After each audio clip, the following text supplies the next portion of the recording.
우리에게 주시는 하나님의 말씀은 레위기 10장 1절에서 7절까지의 말씀입니다.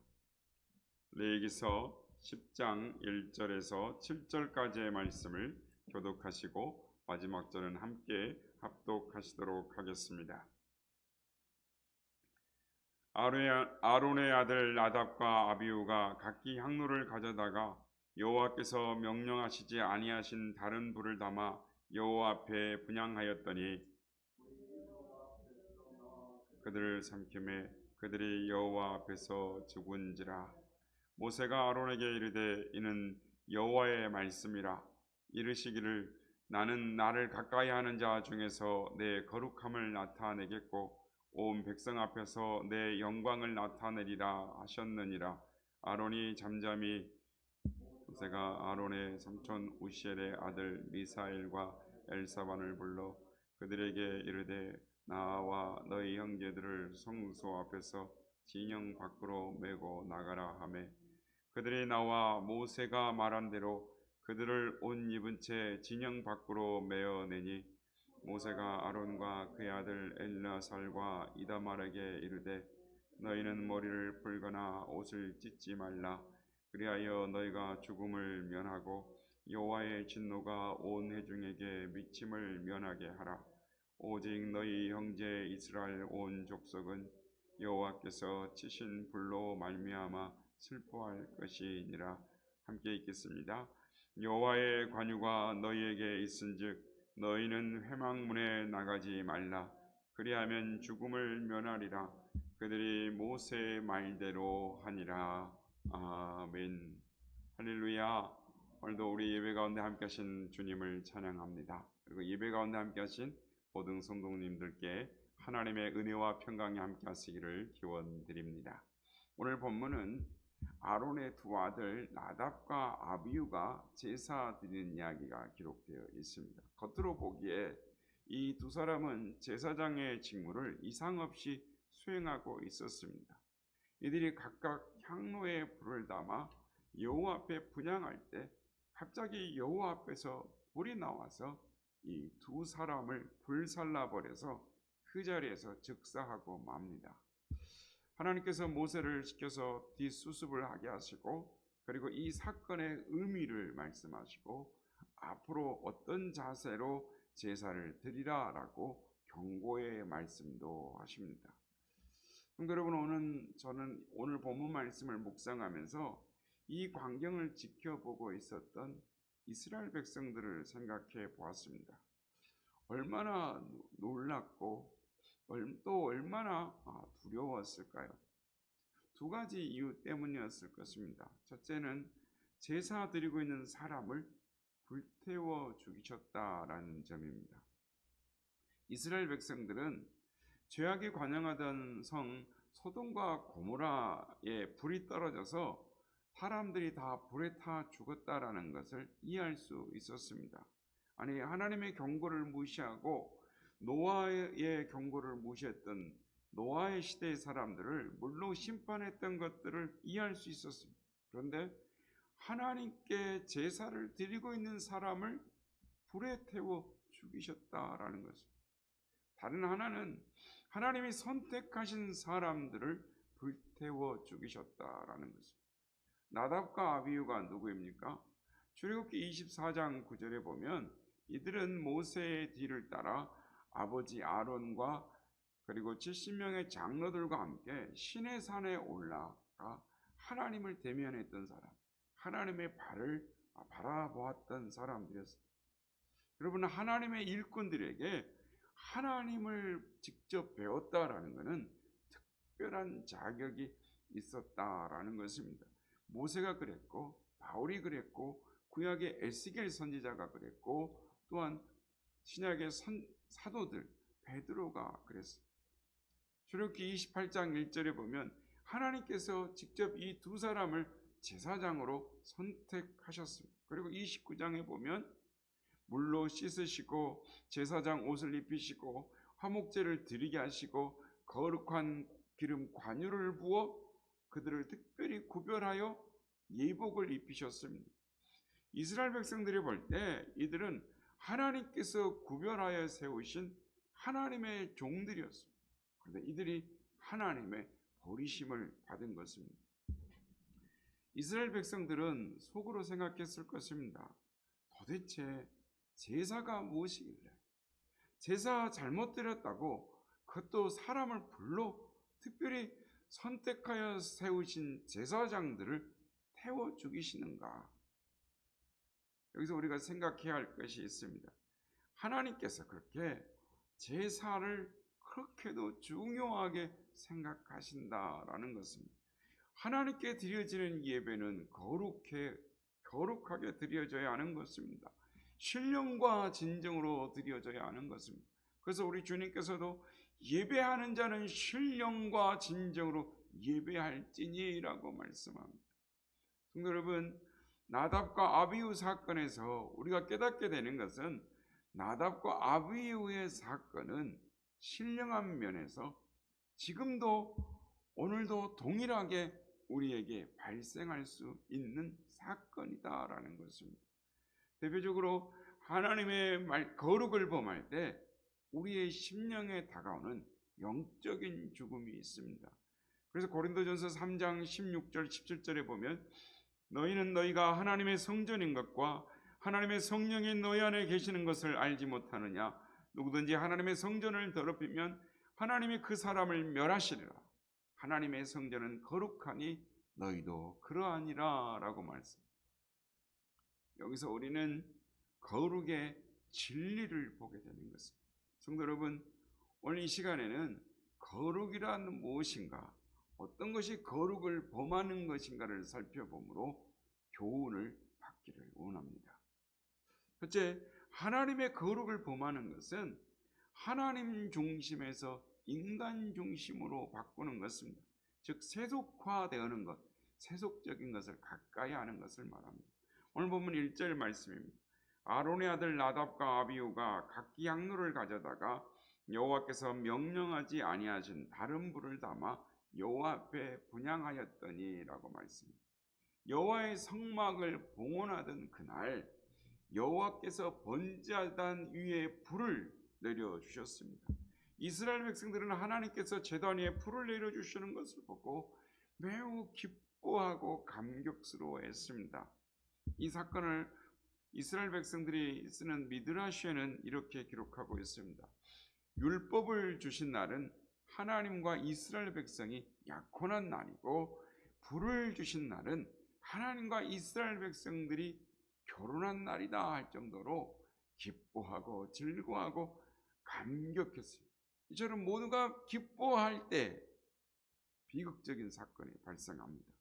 아론의 네 아들 중 큰 아들 나답과 작은 아들 아비후가 내려주신 번제단에 하늘의 불을 드리지 않고 다른 불을 드리다가 죽고 맙니다. 흥분과 감격, 기쁨과 기대가 충만했던 그 기쁨의 분위기가 갑자기 어둠과 슬픔과 비탄으로 바뀌고 말았습니다. 제사장이 분향단에 불을 드릴 때 하나님께서 번제단에 내려주신 하늘의 불, 하나님의 불을 드려야 하는데 말씀을 경시하다가 다른 불을 드린 것입니다. 이처럼 우리가 하나님께 예배할 때 성령의 불이 아니라 육정의 불을 드릴 때 우리의 심령이 죽습니다.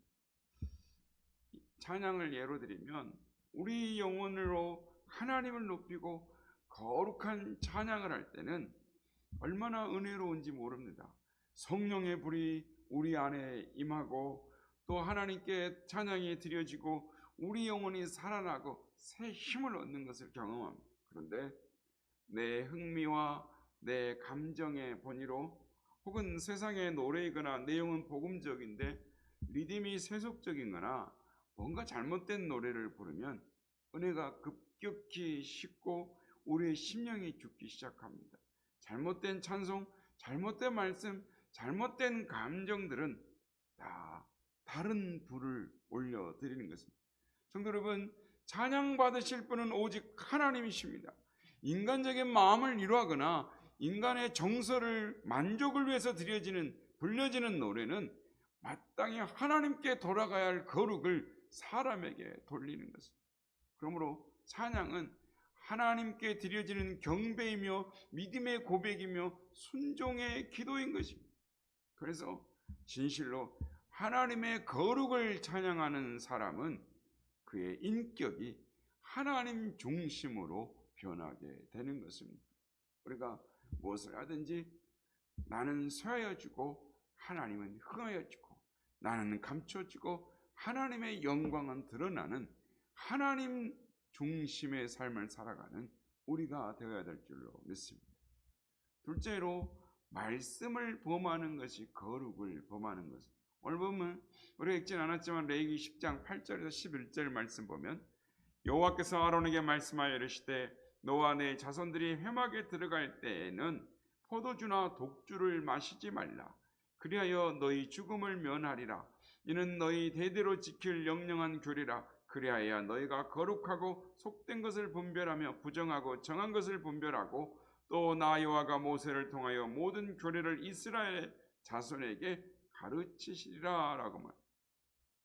성경에는 나답과 아비후가 술을 먹고 성소에 들어갔다는 말이 나오지 않습니다. 그러나 나답과 아비후가 죽은 후 하나님께서 회막에 들어갈 때에는 포도주와 독주를 금하는 말씀을 하신 것을 볼 때 이들이 제정신으로 올바른 정신으로 회막 안에 들어가지 않았음을 알 수 있습니다. 왜냐하면 감사제를 드리고 나면 먹고 마셨다라는 이야기가 있습니다. 그러므로 그 당시에 성소 회막 안에서 제사를 임식 예배를 드리고 있을 때 저녁이면 분명히 포도주를 마셨을 것으로 성경 학자들은 내다보고 있습니다. 즉 나답과 아비후가 엘리의 아들들 같이 술을 마시고 들어갔다라는 것은, 그것도 제사는 하나님 앞에 홀로 드리죠. 제사장이 교대를 하면서 하나님 앞에 혼자 들어갑니다. 그런데 둘이 함께 들어갔다라는 것, 그건 분명히 정신이 올바른 정신으로 들어가지 않았다. 그리고 대개 월권은 교만할 때 옵니다. 기록은 없지만 아론의 아들들은 자신들이 70인의 장로보다 더 높고 또 차세대 지도자라는 우쭐한 월등식을 가지고 있었을 것입니다. 그래서 제물을 하나님께 드리는데도 자신들이 앞장서야 한다고 여기고 있었습니다. 그래서 구약에 나와 있는 것처럼 말년의 우시야 왕이 교만하여 그랬던 것처럼 아버지 아론만이 들어갈 수 있는 지성소를 침범하였던 것 같습니다.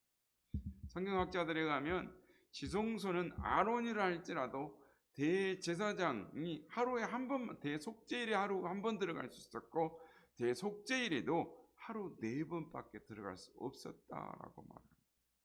그리고 또 한 명의 예외가 있습니다. 모세입니다. 모세는 하나님의 특별한 명령으로 대속죄일만 제하고는 아무 때나 하나님 앞에 나아갈 수 있었습니다. 그런데 대제사장이라고 말하더라도 마음대로 할 수 있는 것이 아니었습니다. 레위기서 16장 12절 13절 말씀에 보면 향로를 가져다가 여호와 앞 제단 위에서 피운 불을 그것에 채우고 곱게 간 향기로운 향을 2손에 채워가지고 휘장 안에 들어가서 여호와 앞에서 분향하여 향연으로 증거계 위 속죄소를 가리우게 할지니 그리하면 그가 죽음을 면할 것이라 라고 말씀합니다.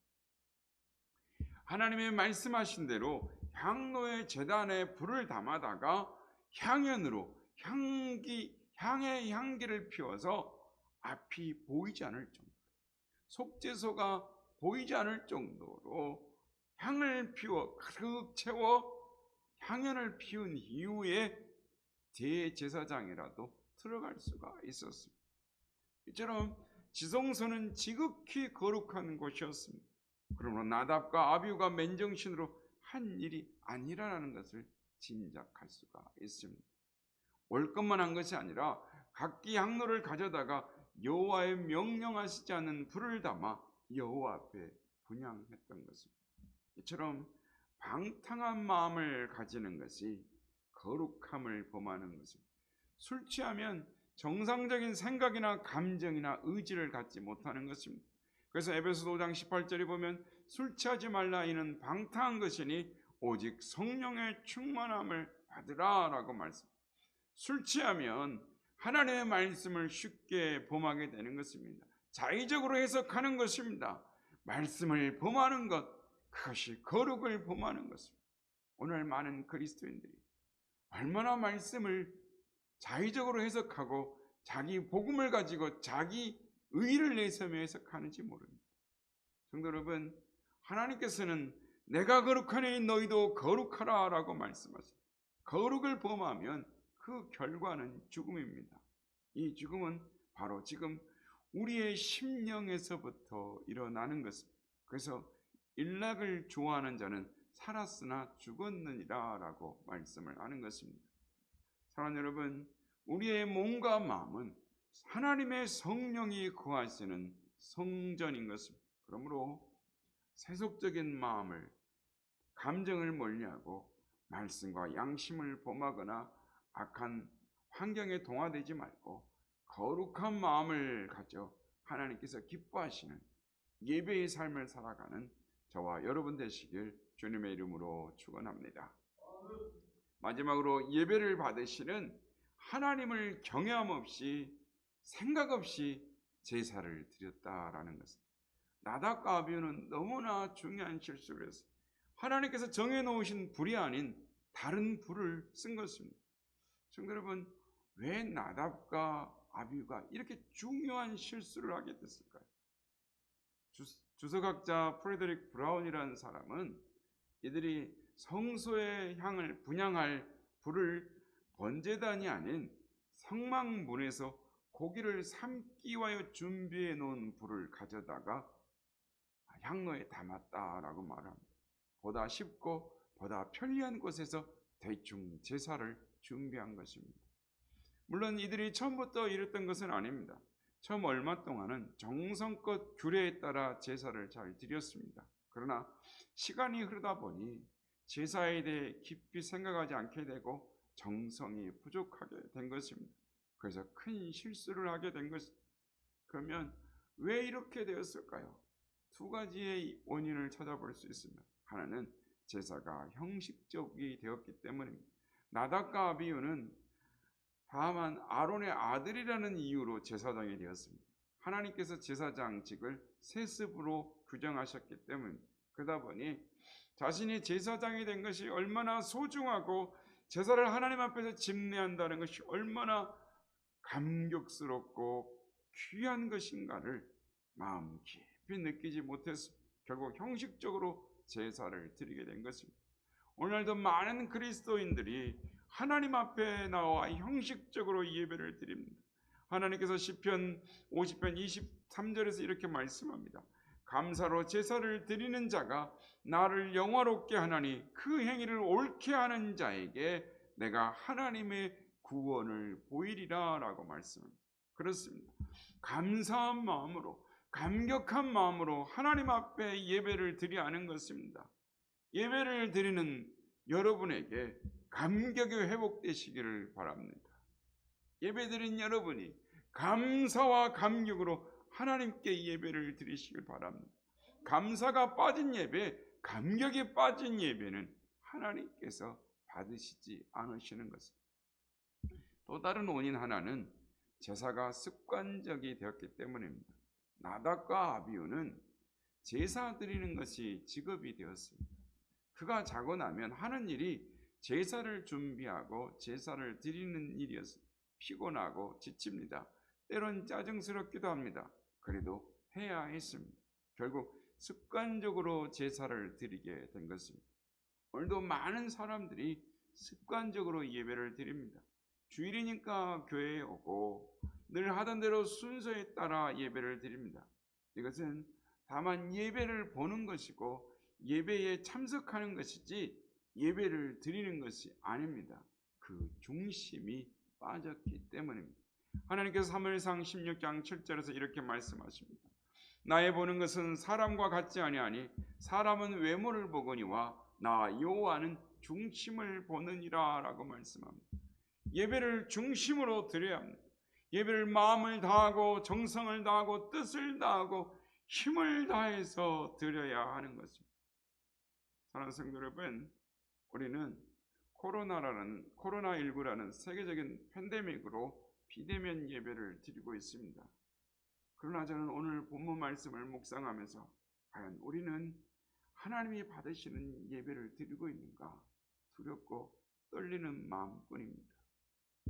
하기는 나답과 아비후 사건에서 하나님은 제사장이라 할지라도, 하나님의 선택하여 기름 부어 거룩하게 세운 제사장이라 할지라도 제사를 드리는 그 자리에서 버리셨습니다. 바라기는 우리의 예배가 하나님이 기뻐 받으시는 예배인가, 신령과 진정으로 드리는 예배인가, 정말 거룩하신 하나님을 경외함으로 드리는 예배인가, 하나님을 기쁨과 감격으로 삼하는 예배인가를 자신을 돌이켜봄으로 말미암아 오늘도 하나님이 찾으시는 예배, 하나님이 찾으신 사람으로 살아가는 우리 모두가 다 되시길 예수님의 이름으로 부탁드립니다.